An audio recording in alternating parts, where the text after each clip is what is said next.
Tēva dienas svinēšanas tradīcijas Latvijā ieviesa vien pirms 4 gadiem.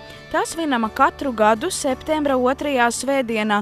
Tautas balss aptaujātie rīznieki par šādu svinamo dienu ir dzirdējuši. Tomēr atzīst, ka paši savā ģimenes lokā īpaši Tēva dienu neatzīmē. Jūs kaut kā atzīmēsiet viņu? Domāju, ka nē. Kāpēc tā? Vai man liekas, ka tēti ir aizmirst tādā ziņā?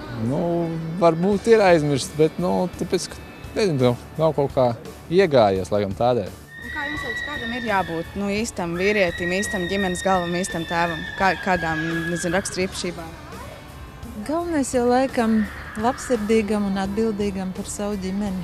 Tāds, kurš spēja aizsargāt visu ģimeni un saturēt visus kopā. Parasta diena. Nekā īpaši nav.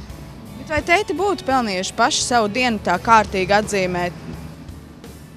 Ziniet, es domāju, drīzāk jābūt vienotai ģimenes dienai. Nedalīsim tēti no mammas. Portāls Mammām un Tētiem LV saprot, ka, lai arī tēviem ir paredzēta sava svinamā diena, tā popularitāti tomēr nav guvusi. Tāpēc viņi ķērās vērsim pie ragiem. Galvenokārt, lai uzlabotu bērnu un tēvu attiecības. Kopš ir pieņemts, ka Tēva diena ir svinama kā oficiāla svētki, mēs Mammām un Tētiem LV arī visu laiku organizējam kaut kādus konkursus, akcijas. Un tas, ko mēs novērojam, ka tēti paši ir ļoti, ļoti priecīgi par to. Un viņi paši piedalās konkursos un viņi paši arī ļoti priecājas. Jo mums ir ļoti daudz foršu tētu Latvijā, lai vai kādas būtu ģimeņu problēmas, tad tie tēti mums gadu no gada kļūst arvien foršāki un arvien vairāk iesaistās ģimenē. Mēs tādu mazliet tā kā sociālo misiju esam sevi izvirzījuši tajā Tēva dienas popularizēšanā.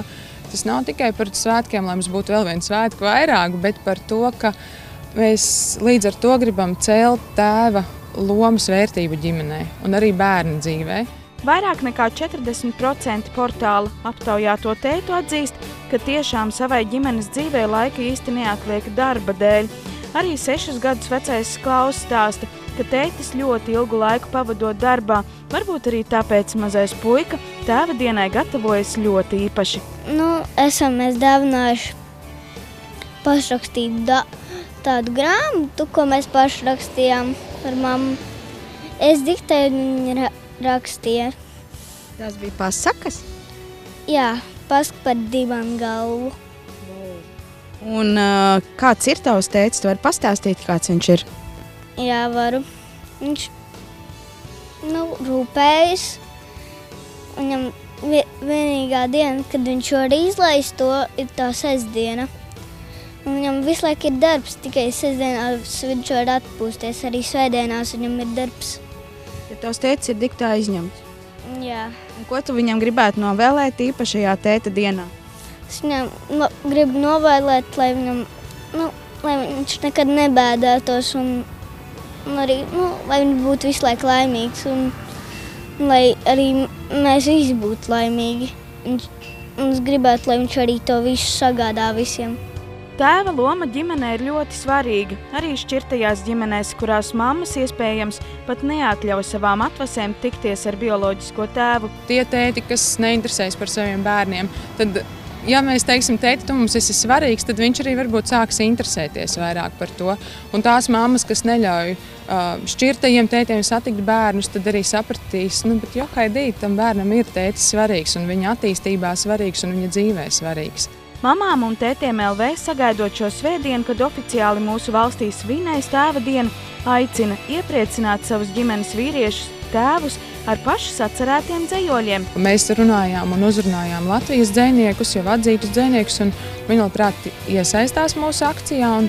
Mēs arī aicinām ikvienu Latvijas iedzīvotāju, ikvienu radošo garu iesaistīties un rakstīt vienalga vai četrindas vai ne četrindas, bet dzejoļus tētiem. Un tad mēs varētu kopīgi bagātināt to literatūru. Mēs arī publicēsim visus dzejoļus portālā Mammām un Tētiem LV, kur to varēs lieliski atrast caur meklētāju, Google meklētāju vienalga kuru. Un tas man šeit būs ļoti, ļoti liels ieguldījums. Lai tad, kad ir vai kāzas vai izlaidumi, vai bērnu dārza izlaidumi, kad skaistu dzejoli ne tikai mammai, bet arī tētim. Arī mēs, Tautas balss komanda, pievienojamies visiem sveicējiem un sveicam īpašajā dienā visus tētus, tētukus, papucīšus vai kā katrā ģimenē viņus sauc. Inese Supe, Petras tētis, Tautas balss.